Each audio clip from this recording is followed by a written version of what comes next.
নমস্কার বন্ধুরা, শ্রাবণী রান্নাঘরে আপনাদের সবাইকে স্বাগত জানিয়ে আমি আবারও একটা রান্নার ভিডিও নিয়ে আপনাদের সামনে চলে এসেছি। আজকের আমি আপনাদের করে দেখাবো এগ বলস কারি। তাহলে চলুন এই এগ বলস কারি কিভাবে আমি বানাই সেটা আপনারা একবার দেখে নিন। এগ বলস কারি বানানোর জন্য প্রথমে গ্যাসটা অন করে কড়া বসিয়ে নিয়েছি। এইবারে আমি এর মধ্যে দিয়ে দেব প্রথমে জল। এখানে আমি বেশ অনেকটা পরিমাণে জল দিলাম। এইবারে আমি এর মধ্যে দিয়ে দেব আলু। এখানে আমি দুটো আলু কেটে রেখে দিয়েছি, সেই আলুগুলো আমি এর মধ্যে দিয়ে দেব। আর আমি এখানে দেব ডিম। এখানে আমি 3টে ডিম রেখেছি, ডিমগুলো আমি কিন্তু এর মধ্যে দিয়ে দেব।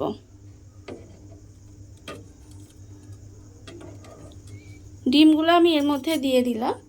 দিয়ে এবারে আমি এতে দেব অল্প একটু নুন দিয়ে এবারে ডিম আর আলুটাকে প্রথমে খুব ভালোভাবে আমাকে সেদ্ধ করে নিতে হবে। আলু আর ডিমটা আমার খুব ভালোভাবে সেদ্ধ হয়ে গেছে। এবারে আমি এই আলু আর ডিমটাকে তুলে ঠান্ডা করে খোলাটা ডিমের ছাড়িয়ে নেব।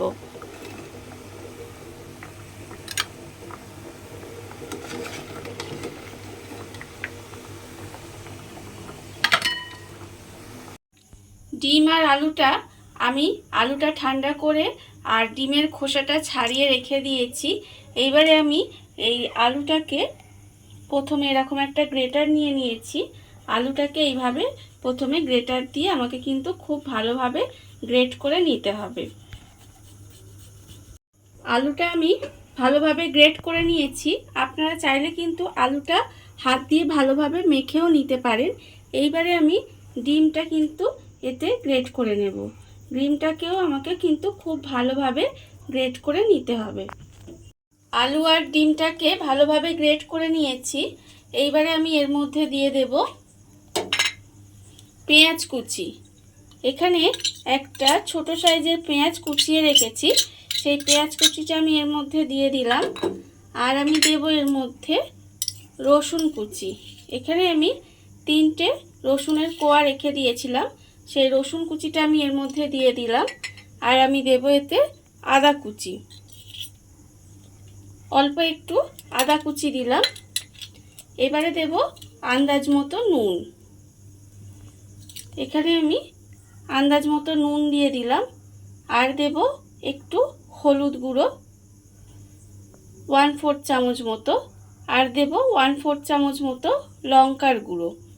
আর একদম অল্প একটু গরম মশলার গুঁড়ো দিয়ে এবারে এটাকে খুব ভালোভাবে আমাকে মেখে নিতে হবে।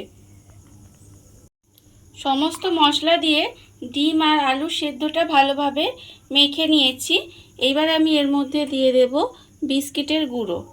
এখানে আমার প্রায় 2 চামচের মতো বিস্কিটের গুঁড়ো দিলাম। দিয়ে এবারে আবারও কিন্তু খুব ভালোভাবে এটাকে মেখে নিতে হবে। বিস্কিটের গুঁড়ো দিয়ে আবারও কিছুক্ষণ ভালোভাবে মেখে নিয়েছি। মেখে নেওয়ার পরে ঠিক এরকম হয়েছে। এইবারে আমি এর মধ্যে দিয়ে দেব হাতে একটু তেল মেখে নেব। তেলটা ভালোভাবে হাতে মেখে নিলাম। মেখে নিয়ে এর থেকে এইরকমভাবে গোল গোল করে বলের মতো বানিয়ে নিতে হবে আমাকে। দেখুন এইভাবে আমি বলের মতো বানিয়ে নেব। বানিয়ে নিয়ে এবারে এইভাবে এতে রেখে দিতে হবে। আর এই যে ডিম আলু মাখাটা থেকে এইভাবে কিন্তু আমায় প্রত্যেকটা বল কিন্তু এইভাবে আগে তৈরি করে নিতে হবে। বলগুলো আমি সব বানিয়ে নিয়েছি। এইবারে আমি গ্যাসটা অন করে আবারও একটা কড়া বসিয়ে দিয়েছি। এইবারে আমি কড়ার মধ্যে দিয়ে দেব সাদা তেল। বলগুলো আমি ভাজবো, তার জন্য আমি কড়ার মধ্যে সাদা তেল দিয়ে দিলাম। তেলটা দিয়ে এবারে তেলটাকে আমাকে একটু গরম করে নিতে হবে। তেলটা আমার গরম হয়ে গেছে। এইবারে আমি এই তেলের মধ্যে বলগুলো দেব। দিয়ে ভালোভাবে লাল করে কিন্তু আমাকে ভেজে নিতে হবে। আর একসঙ্গে অনেকগুলো আমি দেব না, অল্প অল্প করে বল দেব। দিয়ে কিন্তু লাল করে আমাকে ভেজে নিতে হবে। বলগুলো আমার লাল করে ভাজা হয়ে গেছে।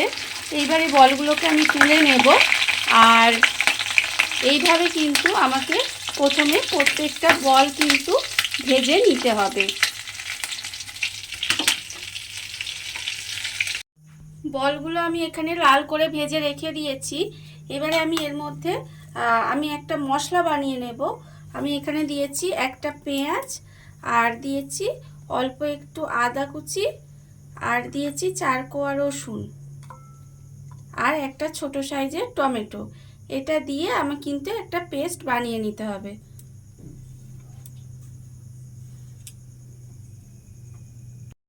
মশলাটা আমি পেস্ট করে নিয়েছি। আর অন্যদিকে কড়ায় যে তেলে আমি বলগুলো ভেজে নিয়েছিলাম সেই তেলেই রান্নাটা করব। প্রথমে দিয়ে দেব গোটা গরম মশলা। গোটা গরম মশলা দিয়ে আমি একটু জাস্ট নাড়াচাড়া করে নিয়েছি। করে নিয়ে এবার যে মশলাটা আমি এখানে বানিয়ে রেখেছিলাম সেই মশলাটা কিন্তু আমি তেলের মধ্যে দিয়ে দেব। মশলাটা আমি এর মধ্যে দিয়ে ভালোভাবে একটু ভাজা ভাজা মতো করে নিয়েছি। এইবারে আমি এর মধ্যে দিয়ে দেব আন্দাজ মতো নুন, আর দেব আমি হলুদ গুঁড়ো 1/4 চামচ, আর দেব লঙ্কা গুঁড়ো 1/4 চামচ, আর আমি দেব অল্প সামান্য একটু চিনি দিয়ে এবার এটাকে খুব ভালোভাবে কিন্তু আমায় কষিয়ে নিতে হবে মশলাটাকে। আর এর মধ্যে যে মশলা ধোয়া জলটা আমি এর মধ্যে একটু দিয়ে দেব। দিয়ে খুব ভালোভাবে কিন্তু আমাকে এটাকে প্রথমে কষিয়ে নিতে হবে। মশলাটা আমি খুব ভালোভাবে কষিয়ে নিয়েছি। এইবারে আমি এর মধ্যে অল্প সামান্য একটু জল দিয়ে দেব। খুব বেশি জল আমি এর মধ্যে দেব না, অল্প একটু জল দিয়ে এবারে এই গ্রেভিটাকে ভালোভাবে ফুটিয়ে নিতে হবে। গ্রেভিটা আমি ভালোভাবে ফুটিয়ে একটু ঘন করে নিয়েছি। এইবারে আমি এর মধ্যে যে ভেজে রাখা বলগুলো, এগ বলসগুলো আমি কিন্তু এর মধ্যে দিয়ে দেব। আর এই বলগুলো দিয়ে খুব বেশি কিন্তু আমি ফোটাবো না। এইটা দিয়ে কিন্তু হালকাভাবে একটু নাড়াচাড়া করে আমাকে কিন্তু নামিয়ে নিতে হবে। বলগুলো দিয়ে আমি হালকা করে জাস্ট এপিট ওপিট করে একটু নাড়াচাড়া করে নিয়েছি।